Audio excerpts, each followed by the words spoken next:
a kick, flip, tail slide or some shit.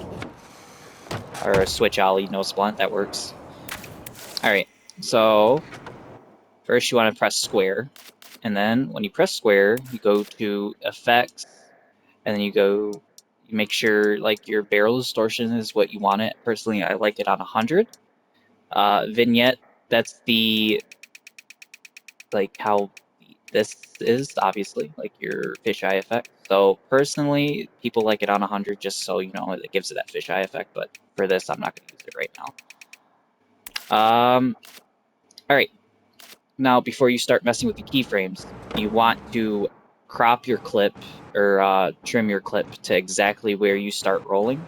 So right here, then you press the left trim start, and then you press R1. Now your entire video is your entire trick.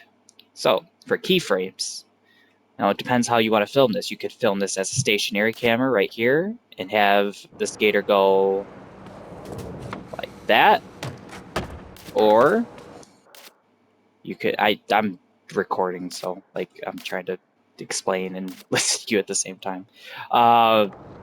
So, or you could have him follow. And obviously, as a filmer, you can't float. So if I were, as a filmer, went all the way up this ramp, I would fall into this little hole. So you have to find a happy medium of everything. So I'm going to do the follow. First keyframe has to be where you want to start. So start here, then you go forward a little bit. Follow your skater. Pretend you're on a skateboard with a camera.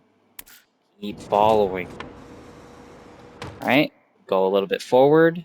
Less keyframes is more. So, obviously, like I said, you'll fall in the hole. You want your next keyframe to be here.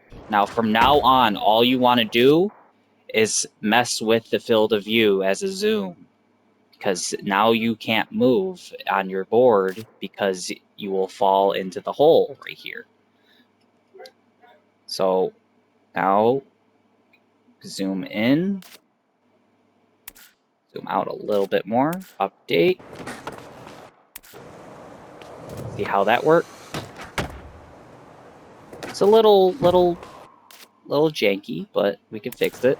That's the good thing about keyframes. You can always update them.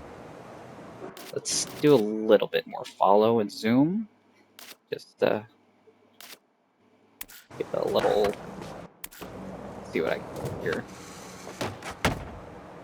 So right here, it's a little too zoomed in, so we'll zoom it out a little bit.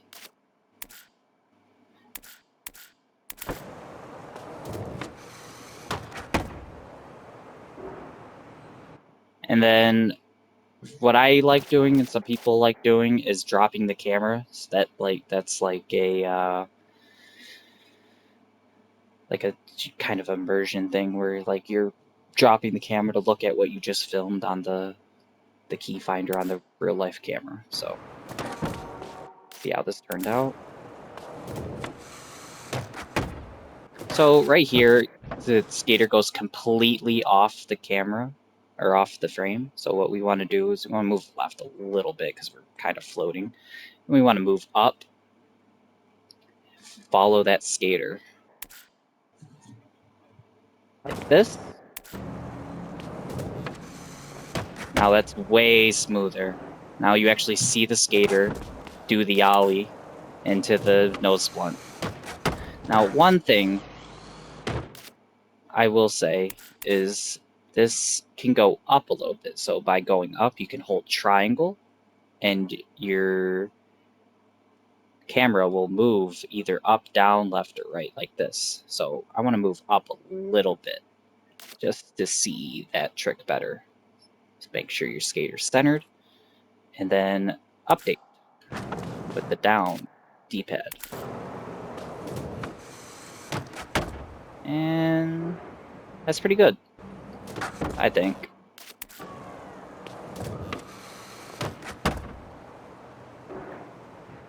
Could add a little, maybe the skater, the filmer, like, kind of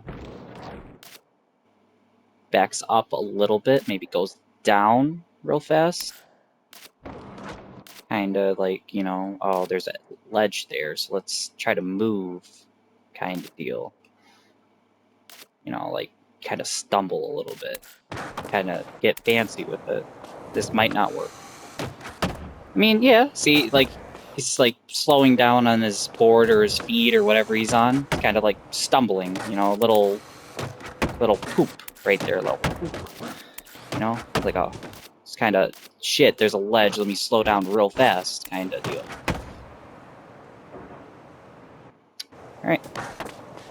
Now I'm going to save that entire clip and send it to the Discord and look crazy. Last 5 minutes. Okay. You guys tell me shut up.